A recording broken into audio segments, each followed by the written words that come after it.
सूचना निघणार आहे काय सांगणार जी आहे सूचना निघणार आहे, ड्राफ्ट तयार दिला होता तुम्ही, त्यावर आता सूचना निघणार आहे काय सांगणार? हो, आता ते विखे पाटील साहेब, देवेंद्र फडणवीस, लाड साहेब आले होते. त्यांनी सांगितलंय ना त्या दिवशी की आता मंगळवारपासून काम सुरू होईल, म्हणजे उद्यापासून सगळं काम सुरू होईल. आता सूचना काढायचं, आदेश काढायचे, तसं त्याला आता ते थांबणारच नाही या विषयात. आणि तीच आशा आता आणि अपेक्षा मराठा समाजाला त्यांच्याकडून आहे. कारण कोणी काही दबाव आणला किंवा कोणी काही सांगितलं म्हणून ते थांबू शकत नाही. कारण त्यांना मराठा समाज सुद्धा तितकाच महत्त्वाचा आहे. मराठा समाजावरती अन्याय होईल असं पाऊल सरकार उचलणार नाहीये. विखे पाटील पण नाही उचलणार आणि फडणवीस साहेब पण नाही उचलणार. कोणी काही सांगितलं हे करू नका ते करू नका म्हणून मराठा समाजावर अन्याय होईल असं ते पाऊल उचलणार नाहीत. नंतर त्याचे परिणाम त्यांना भोगावे लागतील. पुन्हा सातारा गॅजेटचा वेळ तुम्ही मागितला आहे, पण असा प्रश्न उपस्थित केला जातोय की जेव्हा हैदराबाद गॅजेटसाठी तुम्ही आंदोलन केलं होतं तेव्हा GR घेतल्याशिवाय उठले नव्हते, इथे का अशी भूमिका? नाही, असा प्रश्न मला नाही वाटत कुणी काढील म्हणून. कारण सामान्य जनता या महाराष्ट्रातली मराठा समाज यांना माहिती आहे की इमानदारीनं लढाई सुरू आहे. आज शंका घेणारे कोण असू शकते ते कळत आहे आम्हाला.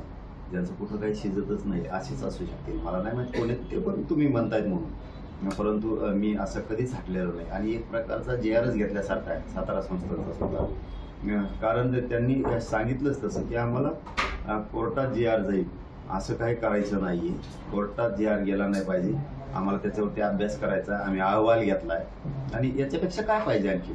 सातारा संस्थांच्या बद्दल जर कोणाचं काही मत असेल तर त्यांना याच्यापेक्षा पाहिजे काय की त्यांनी अहवाल स्वीकारलाय आता सरकारनं. त्याच्यावरती 1 महिन्यात ते पुन्हा अभ्यास करतील, आणखीन चर्चा करतील आणि 1 महिन्याने GR काढतील. 1 महिन्यात तुम्हाला GR दिसल. 70-80 वर्ष नव्हता तोपर्यंत तुमचे तोंड शिवले होते का? आता कुंकडून तरी आम्ही गरिबाचे लेकरं जीवाचा आटापिटा करून उपाशी तापाशी राहून आम्ही गोरगरिबांच्या लेकरासाठी झुंजतोय. ते लढून लढून मिळवतोय आणि कसं तरी जीवाचं रान करतोय आणि मिळवतोय. काय फरक पडला? इतक्या दिवस तुम्ही नाव पण नाही काढलं, तेव्हा जमत होतं. आता कमीत कमी आम्ही 1 महिन्यावर का होईना आणून ठेवलंय. हे सुद्धा गरीब मराठा समाजाला आणि सगळ्याच मराठा समाजाला आनंद असला पाहिजे की चला 1 महिन्याच्या अंतरावर का होईना सातारा संस्थांच्या गॅजेटियरचा विषय यांनी आणून ठेवलाय, म्हणजे निघालच. त्यात मी सातारा संस्थान, कोल्हापूर संस्थान, पुणे औंध, बॉम्बे गव्हर्नमेंटचं गॅजेटियर हे सगळेच आम्ही त्याच्यामध्ये त्याला घ्यायला लावतोय टप्प्याटप्प्यानं. बीडमध्ये धनंजय देशमुख यांच्यावर एक गुन्हा दाखल करण्यात आला. त्यांच्या तक्रारीवरून ज्या व्यक्तीने गुन्हा दाखल केला त्याच्यावर पण गुन्हा दाखल करण्यात आला. पोलिसांनी या सगळ्या प्रकरणाचा तपास केल्यानंतर दोघांनी खोट्या तक्रारी दिल्याचं समोर आलेलं आहे. त्यामुळे बीडमध्ये चाललंय काय नेमकं असा प्रश्न उपस्थित होतोय आणि परत धनंजय देशमुख यांचं नाव चर्चेत आलं. बीडचे SP चांगले आहेत. ते बारकाईनं कुठल्याही विषयात लक्षात घालतात. हेच नाही तर कुठल्याही विषयात बारकाईनं लक्ष घालतात. एखाद्या तक्रार किंवा एखाद्या प्रकरणासंबंधित त्यांना जर फोन केला तर ते बारकाईनं त्याच्यात लक्ष घालून एक असा दबाव घेऊन नाही काम करत किंवा कोणाचा फोन आला म्हणून काय करत नाही. ते त्यांना जर तक्रारीच्या संदर्भात कोणाचं जर फोन गेला किंवा काही सांगितलं तर ते शहानिशा करून ताबडतोब त्याच्यावरती कारवाई करते. की आत्तापर्यंतचा आमचा आणि बीड जिल्ह्याचा अनुभव आहे. ते नाही दबाव घेत कोणाचा. परंतु खालचा जे काही टीम आहे ह्या मात्र त्यांच्या सोयीनुसार गुन्हे दाखल करतात, खोटे असे तसे. धनंजय देशमुखांवरती खोटा गुन्हा दाखल केला, पण मला माहिती मिळालेली SP साहेबांना तो रद्द केला. हाके सातत्याने तुमच्यावर टीका करत आहे. तुम्हाला जी मदत करायला येतात किंवा तुमच्या आंदोलनाची येतात त्यांच्यावरही टीका करतायत. काय सांगाल? सातत्याने टार्गेट तुम्हीच आहेत त्यांचं. मी कुठं बोलतोय त्याच्यावर? मी कधी बोलतच नाही. आपण लिहितच नाही तर कुणाला आपण दखलच घेत नाहीत कुणाची. काय गरज पण नाही. आपण मागेच सांगितलं ना काय असतं की लढावा प्रामाणिकपणानं, पण असे थुकल्यावर चाटणाऱ्याबद्दल बोलत नाही पाहू आपण का कधीच नाही बोलत. त्याला क्षमता असावी लागते. त्यावेळेस सरकार आपल्याकडे येत असतं. बोलून नसतं येतो. कुणाच्या आंदोलनाला आडवं बसायचं जाताना ते म्हणायचं या आमच्याकडे बळच, असं बळच नसतं. असं ताठार आंदोलन करावं लागतं. त्यावेळेस सरकार आपल्याकडे येतं आणि आपली पत वाढती. तुम्ही लोकांच्या आड बसणार मला पण बोला, मला विचारा, याला काय अर्थ आहे? असले तुम्ही ठरवून आंदोलन करतात, स्क्रिप्टेड आंदोलन करतात, सगळं आधीच ठरलेलं असतं. जाते कोणाला काय महत्व द्यायचं असल्या ग्रामपंचायतीच्या आरक्षणाबाबत निवडणूक आयोगाने सर्व जिल्हाधिकाऱ्यांनी एक आदेश दिले आहे. 50% पेक्षा मर्यादा ओलांडल्यास ओबीसीचं आरक्षण कमी करा असं आदेश देण्यात आला. 50%च्या वर आरक्षण जाता कामच नाही ना.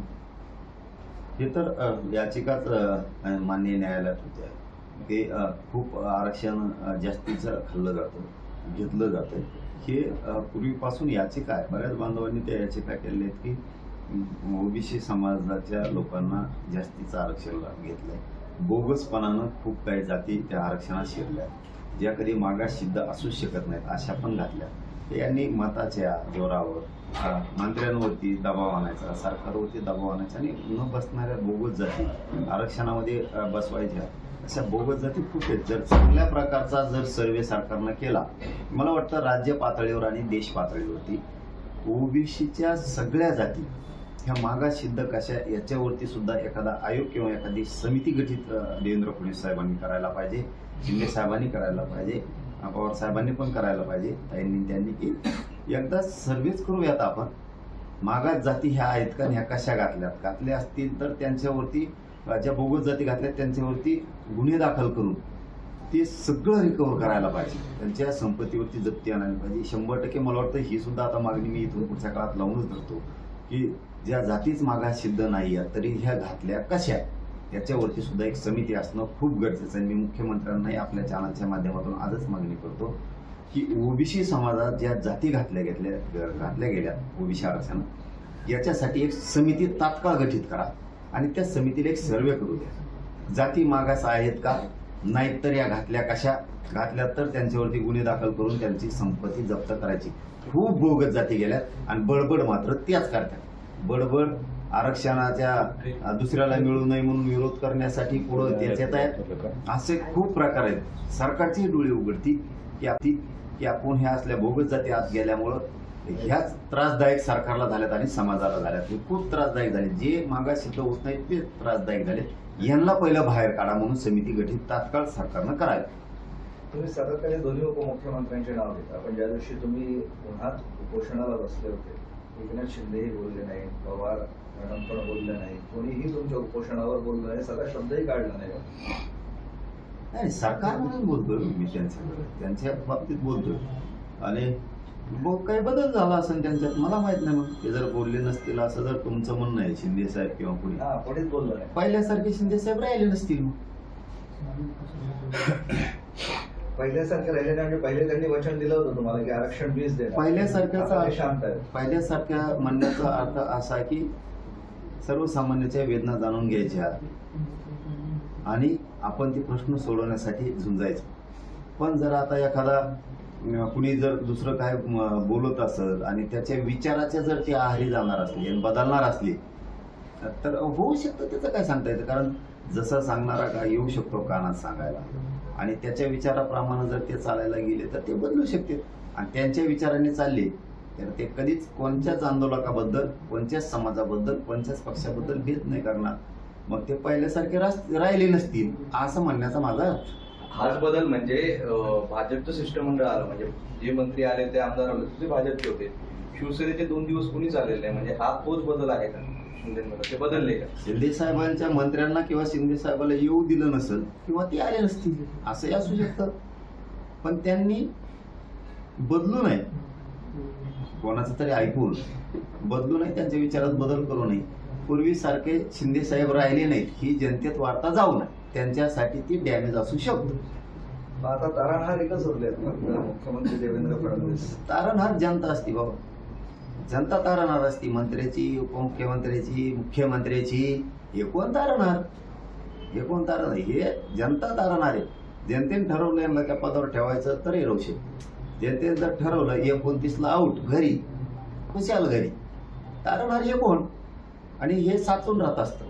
कामं नाही केले, मुख्यमंत्र्यांनी नाही केले, दोन्ही उपमुख्यमंत्र्यांनी नाही केले, हे लोकांच्या मनात साचून राहतं आणि ते निवडणुकीच्या दिवशी मताच्या रूपात त्याचा उद्रेक होतो, असंतोष दिसून येतो. मग त्यावेळेस तसं एवढंच कमी समजू नका कोणाला.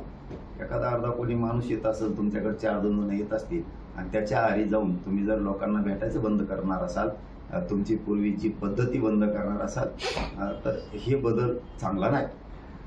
बरं, आता तुम्हाला 3-4 दिवसांचं त्यांनी आश्वासन दिलेलं आहे, मात्र आचारसंहितेची मोठी अडचण येऊ शकते. तुम्हाला हे वाट बघावी लागेल असं चित्र आहे. नाही, आचारसंहितेची अडचण नक्कीच आली असती, पण तुम्हाला नवीन काही जे आर काढायचे असले तर पूर्वीचे जे आहे त्याच्या सूचना काढायला कुठल्याही अडचणी नाहीत. आदेश आणि सूचना काढायला कोणत्याच अडचणी नाही आहेत. आचारसंहितेत कॅबिनेट होऊ शकतात. आता पाठीमागची कॅबिनेट झाली, त्याच्या पाठीमागची पण झाली. 15 दिवस झालं आचारसंहिता लागली, मग त्यावेळेस होतं. हा, एक गोष्ट खरी की त्यांना नवीन काढता येत नाहीये ना जे आर, तर त्या संदर्भात जुने जे आर काढले त्याच्या सूचना आणि आदेश द्यायला कोणतीच अडचण नाही, कोणचीच ती पण अडचण नाही. आणि मी खात्रीनं सांगतो की कधीच देवेंद्र फडणवीस साहेब आणि विखे पाटील साहेब हे कधीच मराठा समाजाच्या पुढे रोष अंगावर आणि नाराजी घेणार नाही. ते उद्यापासून सलगपणानं मराठा समाजाच्या मागण्याच्या बाबत काम सुरू करतील. मंगळवारपासून उद्या 100% सुरू करतील.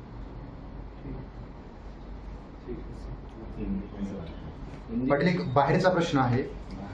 पतंजली जे आहे ते पतंजलीची उत्पादनं देशभरामध्ये प्रसिद्ध आहेत किंवा चर्चेतले आहेत, मात्र त्यामध्ये तुपानंतर आता लाल तिखटातही खराब कीटकनाशकं आढळलेली आहेत. नागरिकांच्या जीवांशी खेळ होतोय. तर सर्वसामान्यांच्या प्रतिक्रिया ज्या आहेत त्यांना कुठेतरी नाराजीच्या आहेत. तुम्हाला काय वाटतं? पहिल्यांदा बघितलं वाटेल, तुमच्याकडून ऐकतोय तर असंच तर ते बंद व्हायला पाहिजे. मग काय किडे खो घालता का? किडे काय निघालेत, मुळे निघालेत का काय पण काय निघाले ते तपासा, मरतील लोक. हो, अवघड असतंय ते. आणि नसल काही नसलच तर कुणी बदनामी करत असेल तर उगाच बदनामी पण करू नये एखाद्याच्या प्रोडक्टची. पण खरं असेल तर ते बंद करायला पाहिजे. मग ते लोक ते आता टरबूज खाल्ले होते, केळं का टरबूज खाल्ले होते, पण तरी आता 2-4 जण मेले. व्हायचा कार्यक्रम तिसराच. कारण सरकारवर विश्वास ठेवलाय देशातल्या लोकांनी. आणि असं होऊ नये की आपण ते प्रोडक्ट आपलं म्हणून घेतो आणि त्याच्या माध्यमातून जीव घेणार काहीतरी प्रवास करावा लागेल. एकतर ही जर बदनामीचा विषय असेल तर कोणी त्या प्रोडक्टवर बदनामी करू नये, आणि खरं असेल तर ते बंद केला पाहिजे. विधान परिषदेचे उमेदवार पण जाहीर झाले आहेत. विधान परिषदेचे जाऊन तिकडे आता ते काय ते त्यांचा खेळ सुरूच राहणार आहे. हे तिकडे ते तिकडे ते उड्या आणते. आता लय बदलले असते पण या पक्षातून त्या पक्षात त्या पक्षातून. लोकांना कळायला पाहिजे. काल एका पक्षात होते ना, आज तिसऱ्या पक्षात आहेत. आणि सगळ्याचे पोरचे पुरीचे सगळे. अरे बाकीचे कार्यकर्ते का मारून नाही घेता काय काय काय काय धंदे झाले, पोरच असते. मी काही यादी नाही बघितली, पण बऱ्याच नेत्याचे पोरच असते. जसं काय त्यांना ते भिकायला लागलेत पार, नाही का, खायला भाकरत नाही. अरे इतकं पोटभर मिळालं तरी हावच मिटाणार हो यांची.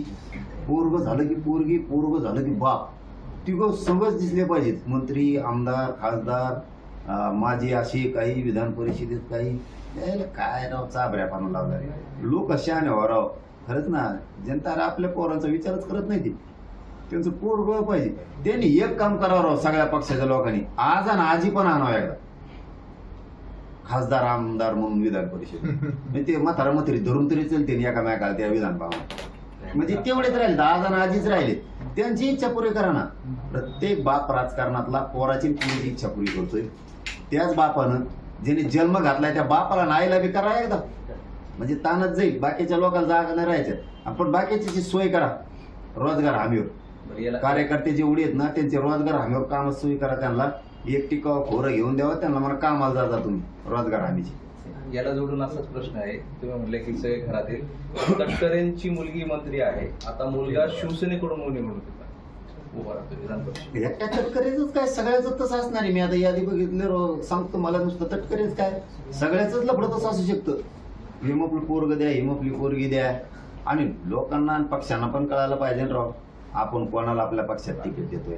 जी पक्षाचा तिकीट देणारा माणूस असेल ना, नेता, त्याने आपल्याच पक्षातल्या लोकांना देणार. ती जागा वाढेल ना. टायमाला दुसऱ्या पक्षातला घ्यायचं. त्याचा बाप एका पक्षात, तिची आई एका पक्षात, तिची बहीण एका पक्षात, त्याचा भाऊ एका पक्षात, ती एका पक्षात. आज म्हणून तुम्ही जुना काँग्रेसचाच हे तुम्ही ते तत्व सोडित नाही. आणि हे तर इकडं सुरूच आहे. हे सगळ्याच याच्याबद्दल तेवढं तटकरेचंच नाव नाही, हे सगळ्यांच्याच बद्दल ही भूमिका पक्षाने विचार केला पाहिजे. आपल्यासाठी निष्ठावान कोण आहे, आणि त्याला जागा द्या तेवढीच एक वाढ. कुठंतरी एकाच पक्षात एकच घर सगळ्या पक्षात कमाल झाले हो. चे धंदे तुमचे मरा. कार्यकर्ते तुम्ही जा रोजगार हमीवर कामाला. अरे द्या ना असले पक्ष सोडून. मला एखादा मोठा पक्षीच व्हायला पाहिजे राव. कदरलेले सगळे पक्ष देतील. हो ना, एक पक्षच काढायला पाहिजे एखाद्या पठ्ठ्यानी आणि सगळ्यांनी त्या पक्षात जायला पाहिजे. टोटल यांच्या धुऱ्यात उलार केला पाहिजे. यांच्याकडे रोन बी आपल्याला काही नाही ना, आणि त्या नवीन पक्षात गेल्याने काही होणार नाही. पण यांची तरी जिरण अपमान तर केला ना तुमचा सगळ्या कार्यकर्त्याचा यांनी. तुमच्या मागे मोठी तुम्हीच जागा, करा, तुम्हीच असा एक काढून घ्या ना पक्ष.